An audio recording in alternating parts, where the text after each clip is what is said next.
West Coast Davengers. Hi everybody, welcome back to the West Coast Avengers. I'm your host Dave, the thumbs up guy.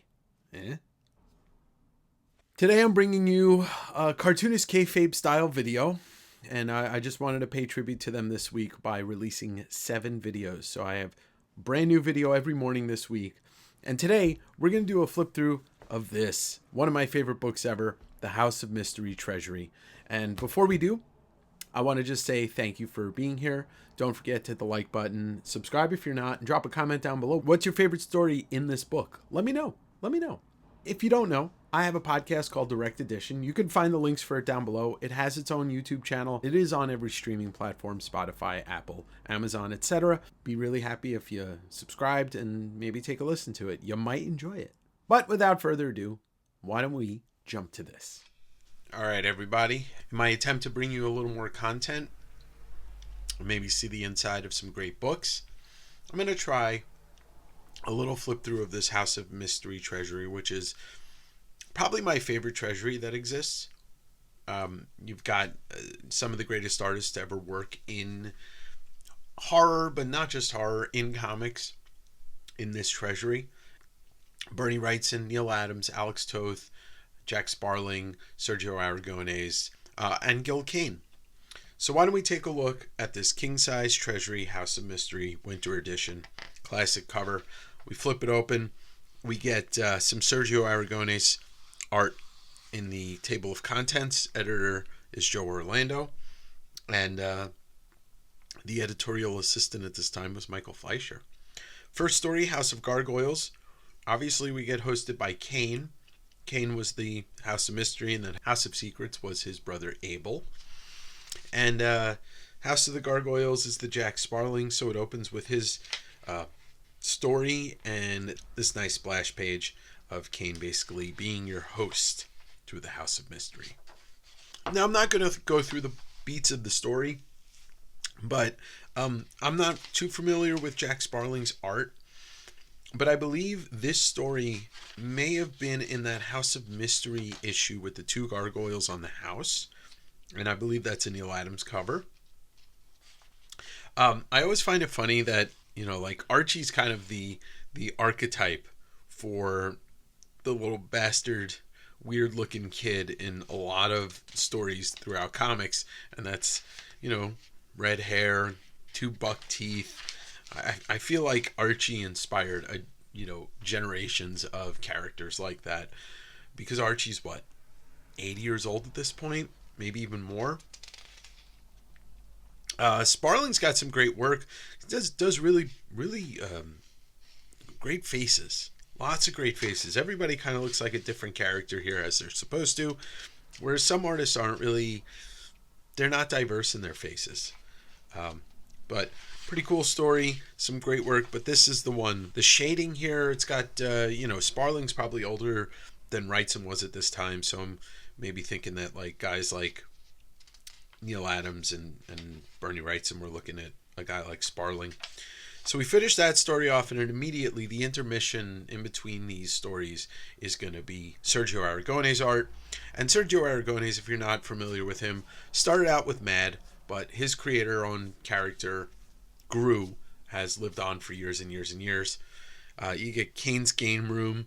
Just, it's all funny stuff to bring a little lightheartedness in between the stories that are not lighthearted. But I just love the way that he designs things, and the characters on the side, and the fact that he can do very detailed or he can do not so detailed. He's always been a very versatile artist, and somebody that's I've known about since I was a kid. So we get another Kane's Game Room, and then we follow up the Jack Sparling with the Berni Wrightson. Now, this is apparently an early Berni Wrightson story. It says it in the back matter. Now, you kind of know it, but you wouldn't really know it. And this one is called Secret of the Egyptian Cat. An absolutely stunning 2-page splash. You get a lot of the signature marks that you would see in Berni, the lines, the way he does wind and smoke, the way he does hair. It's always something that I noticed of him. Beards and hair, it's always, you can always tell it's him. Cats, he's got some great cats in other books and other covers that he did, but this is an absolute blast to look at. The tombstones, the giant cat statue, House of Mystery in the background. There's so much going on in here. And then we get into the story and the transformation. I love the transformation. You can see some of that line work that he's really known for. But then when you get to the night scenes, you get more of that detail. I love the way he draws cats. Something I always noticed about him, and if you're a fan of Berni Wrightson, whenever he does an open mouth, there's always, it almost looks like there's saliva between the teeth that's kind of coming apart. And you can kind of see it here. I always thought that was unique. I never saw anybody else do that. And it kind of lends to his horror sensibility. Full moon. Look at the cats. Who doesn't love some cats? This is like, how could you not love looking at this story? A horror story with cats drawn by Berni Wrightson. Look at that menacing beast.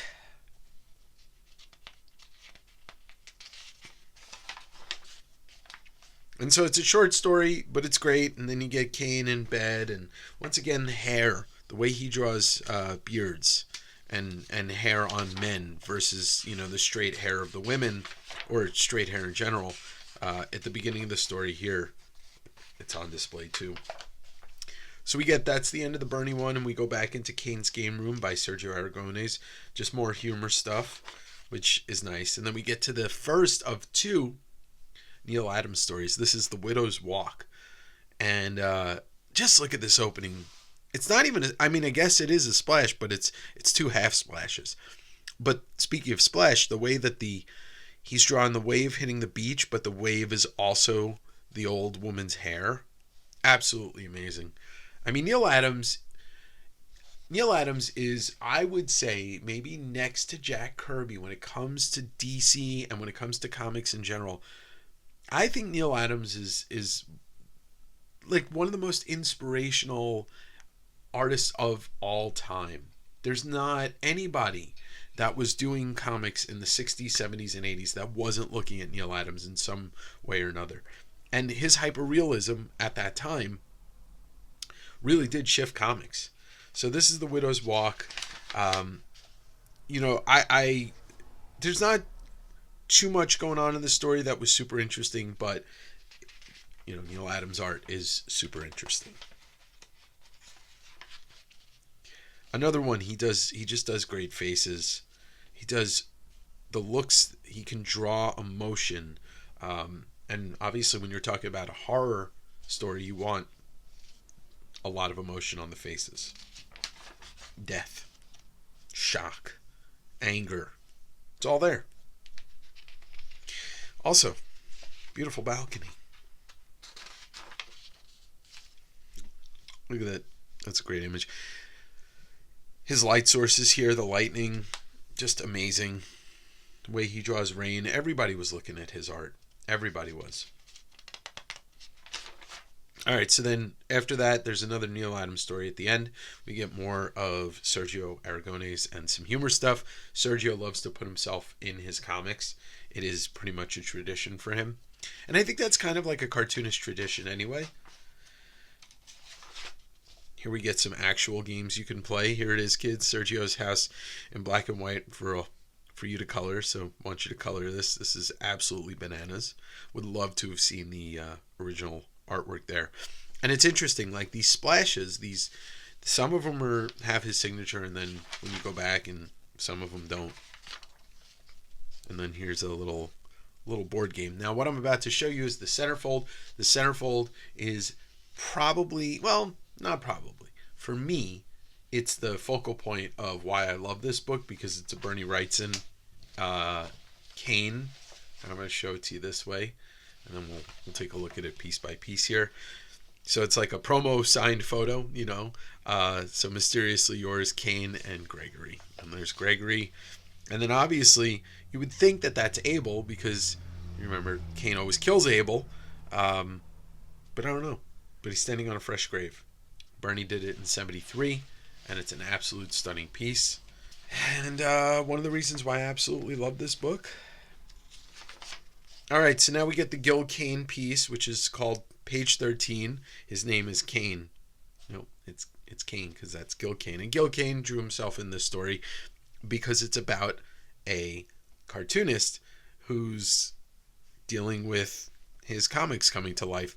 But what's also great about this story by Mike Friedrich inks Wally Wood inking Gil Kane, and it looks stunning. It looks great. There's a lot of crazy, things going on in the panel. There's you got the devil here, right? Which is, I guess that's Kane, right? And it's all about Gil Kane going into the House of Mystery, and it's just wild. This is the type of thing that you would have found in maybe like a horror anthology show or movie, like Creep Show or Twilight Zone or something like that. It's got that kind of outlandishness, which would work as a good script for TV or movie. But it's a delight to look at, an absolute delight to look at. He gets stuck in his own comic art right here. So that's room 13, Gil Kane, inked by Wally Wood. And then we go back to Kane's Game Room by Sergio Aragones. Now, maybe the most beautiful story, art-wise, in here is the next one, which is The Devil's Doorway by Alex Toth. Now, Toth, legend, right? His creations and design for like Space Ghost and a lot of the Hanna-Barbera stuff like kind of lives on. But this is just his design sense in this. The title page is absolutely like the title page is probably my favorite piece in the story, The Devil's Doorway. But then this splash page is absolutely fantastic. And when he's doing the talking heads, the faces, it's not that interesting. It's really nice looking.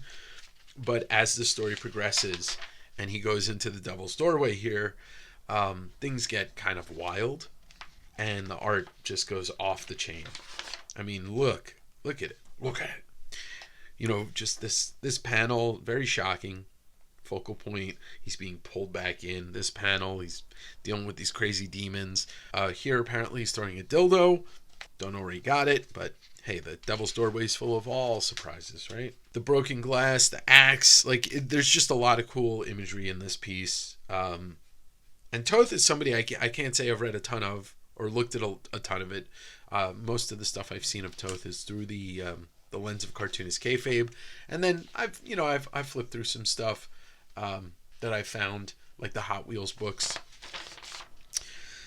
But still, very cool story. But I will just go back to this this title page as being one of just so fucking amazing. And then we get to Kane's Game Room again by Sergio. And then we get a full-on Sergio story here. And Sergio's he's your classic humor cartoonist, but he's adaptable. He's able to pretty much do anything that the story calls for. And that's impressive. Always a joke, and I forget, there's jokes everywhere. Everything's got something. There's no wasted space. And then we get to the final story, which is called Nightmare, which is another Neal Adams classic story. Neal Adams drawing some great demons here on the title page. His faces always look realistic. He was just this is when he was flying high, and this era in DC Comics when he's doing Batman and he's doing House of Mystery, House of Secrets, all that stuff. Like, he is operating on another level. Look at this piece here. Just absolutely, like, he goes from hyperrealism to hyper psychedelic fantasy in the matter of 2 pages. And then he goes from that to old school horror right here. But this is where it shines. This is where it absolutely shines. You get the light coming out of the eyes and only showing the eyes and the mouth.